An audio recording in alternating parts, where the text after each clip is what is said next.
इसमें कितने टाइप्स होते हैं। सबसे पहले हम यहाँ काइंड्स ऑफ प्रोनाउन लिखा है, जिसमें कहते हैं हिंदी में सर्वनाम के दे कि there are 10 types of pronoun. जो प्रोनाउन होते हैं वह 10 टाइप्स होते हैं। सबसे पहले इसमें आता है आपका पर्सनल प्रोनाउन। पर्सनल प्रोनाउन जिसको हम कहते हैं हिंदी में कोई पुरुष वाचक सर्वनाम। दूसरा आता है प्यारे बच्चों आपका पॉजेसिव प्रोनाउन। पॉजेसिव प्रोनाउन जिसको हम कहते हैं अधिकार वाचक सर्वनाम। तीसरा आता है प्यारे बच्चों इसमें आपका इंट्रोगेटिव प्रोनाउन। इंट्रोगेटिव प्रोनाउन जिसको हम हिंदी में बोलते हैं प्रश्नवाचक सर्वनाम। प्रश्नवाचक सर्वनाम तीसरा।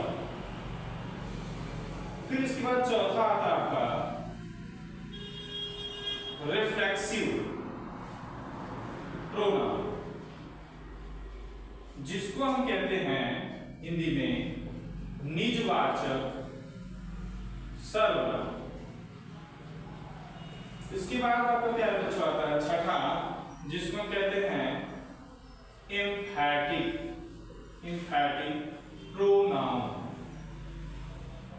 जिसको हम बोलते हैं बलदायक सर्वनाम। फिर इसके बाद आता है आपका छठा, जिसको हम बोलते हैं डिमॉन्स्ट्रेटिव प्रोनाउन। डिमॉन्स्ट्रेटिव प्रोनाउन जिसको हम हिंदी में हम कहते हैं संकेत वाचक सर्वनाम। उसके बाद सातवां आता आपका रेसिप्रोकल प्रोनाउन जिसको हम हिंदी में कहते हैं परस्पर बोधक सर्वनाम। इसके बाद आपका आठवां आता है बच्चों, पहला हो गया personal pronoun, possessive pronoun, interrogative pronoun, reflexive pronoun, एम्फैटिक pronoun, demonstrative pronoun, reciprocal pronoun. इसके बाद आता है आठवां आपका इंडेफिनिट प्रोनाउन। इंडेफिनिट प्रोनाउन जिसको हम हिंदी में बोलते हैं अनिश्चय वाचक सर्वनाम।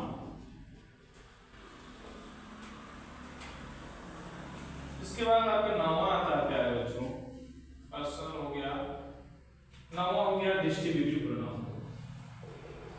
डिस्ट्रीब्यूटिव प्रोनाउन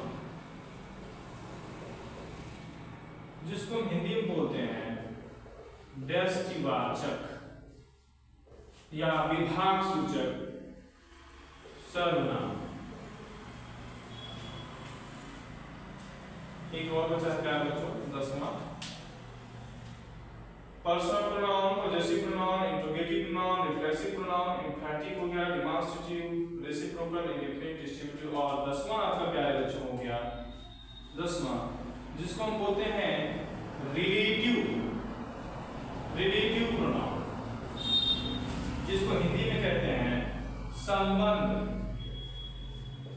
बोधक सर्वनाम। हमारे ये 10 होते हैं प्यारे बच्चों। सबसे पहले आता है पर्सनल प्रोनाउन, दूसरा आता है पॉजेसिव प्रोनाउन, तीसरा आता है इंट्रोगेटिव प्रोनाउन, चौथा होता है रिफ्लेक्सिव प्रोनाउन, पांचवा होता है एम्फैटिक प्रोनाउन, छठा होता है डिमॉन्स्ट्रेटिव प्रोनाउन और सातवां होता है रेसिप्रोकल प्रोनाउन, आठवां होता है इंडेफिनिट प्रोनाउन और 9वां होता है डिस्ट्रीब्यूटिव प्रोनाउन और 10वां होता है रिलेटिव प्रोनाउन। एक एक पे हम चर्चाएं बाद में फिर करेंगे कि ये क्या है, पर्सनल प्रोनाउन क्या है, इसके कितने टाइप्स हैं, पॉजेसिव प्रोनाउन क्या है, फिर इंट्रोगेटिव प्रोनाउन के कितने टाइप्स हैं, रिफ्लेक्सिव प्रोनाउन, इंडेफिनिट, सब के बारे में हम एक एक करके अगली वीडियो में हम चर्चाएं करेंगे। आज के लिए थैंक यू। वीडियो को लाइक कर दीजिए, चैनल को सब्सक्राइब कर लीजिए। मिलते हैं फिर नेक्स्ट डे। Thank you.